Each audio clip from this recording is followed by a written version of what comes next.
Hi, my name's Mo Bachelor, and I'm a gay man who's in a civil partnership, and I support marriage equality, and I'd just like to express why.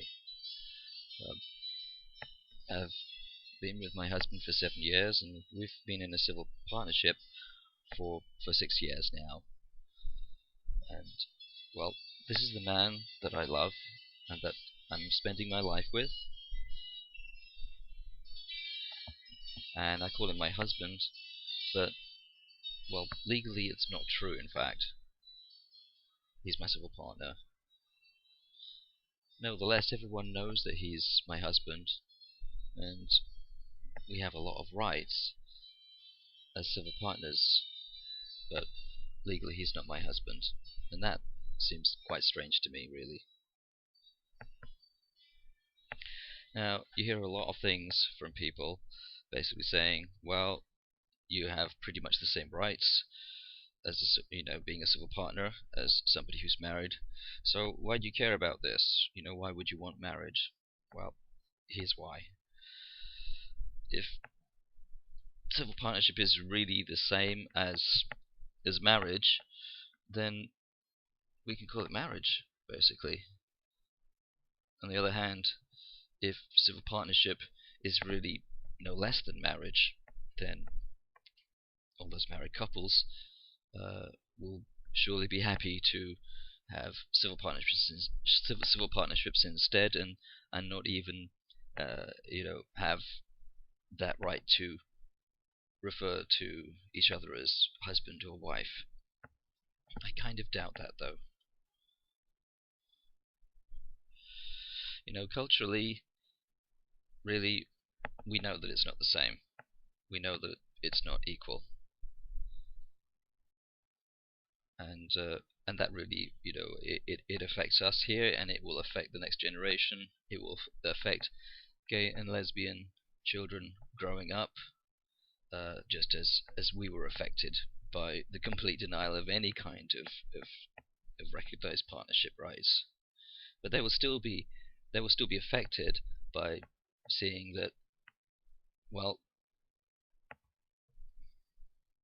if they're gay or lesbian, you just don't get married. You have something else, yeah, you have something else possibly, but does it have the same uh, status culturally? Well, no, not really. It doesn't, in fact. And people do like to come up with various objections to this. To marriage equality. They they will say that, well, no, marriage is a tradition, and it's a tradition in which it's between one man and one woman. Well, that's a dogma, really, and the definition of meaning of marriage has changed and evolved an enormous amount over the centuries. It's no longer about property. It's no longer about the binding together of families. It's no longer about being able to marry your slave. It's changed a good deal, and I think really most of us are very happy with that.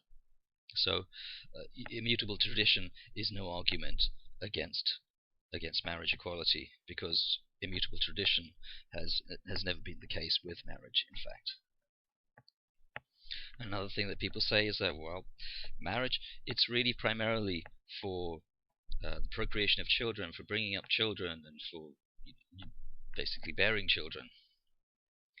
That really doesn't stand up either, though, because in that case, elderly people should not be able to get married, barren couples and the infertile should not be able to get married. It just doesn't. That doesn't wash, really. So that's not much of an argument either.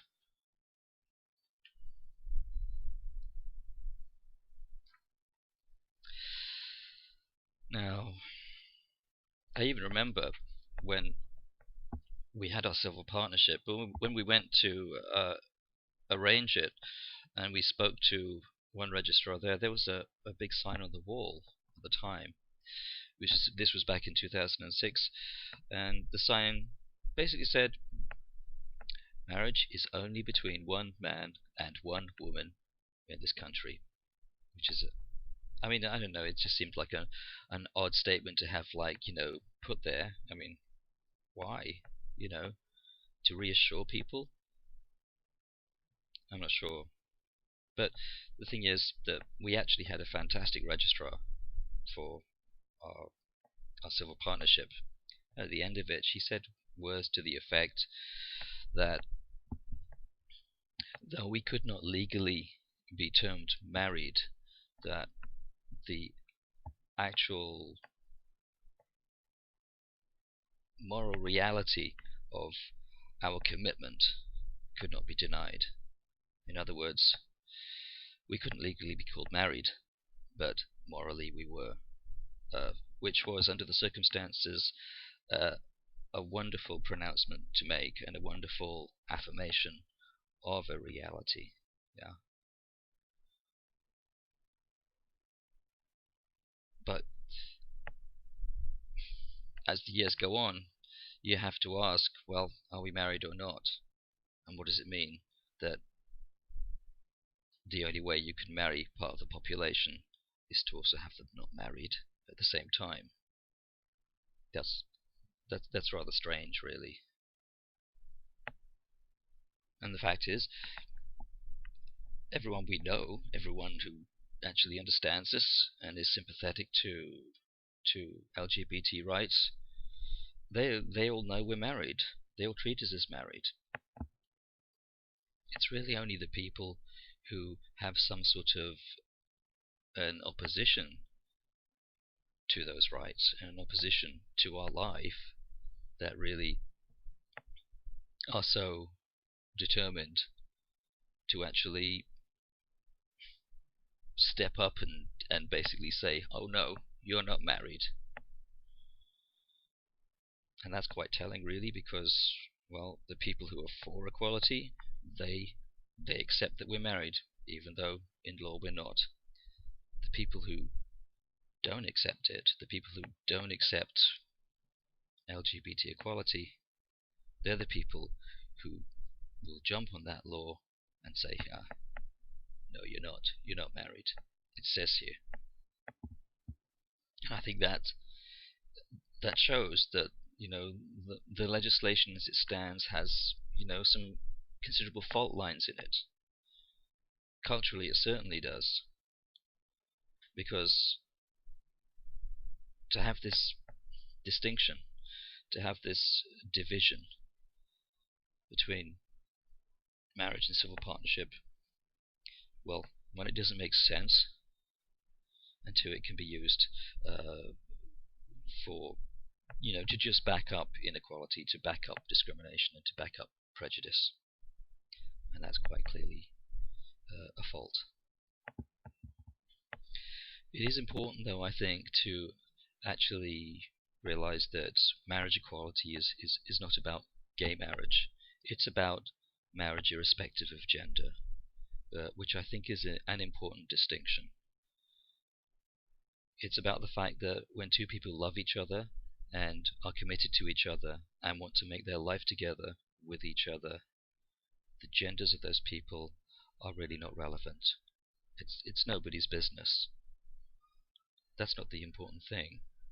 So why do we need to make gender a determinant of marriage?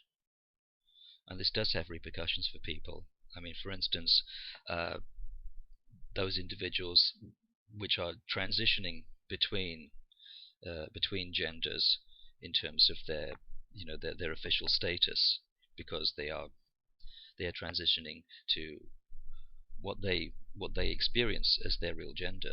Yeah, so somebody who is transitioning between being classified as a man to being classified as a woman socially and legally. These people are stuck in a really bad situation if they are actually married, or if they're in a civil partnership. Yeah, because the transition, they go from one set of legislation to the other. So somebody could be married, but at that point, when they transition, they then have to dissolve their marriage and get a civil partnership instead. Which actually, when you think about it, is a really appalling thing to do to somebody. So that's really quite unjust, and it's totally unnecessary, because we don't need these sorts of things put on marriage, which should be about love and commitment. not about what gender you are. So, for all of these reasons, I am out for marriage, and I hope that you are too. Thank you.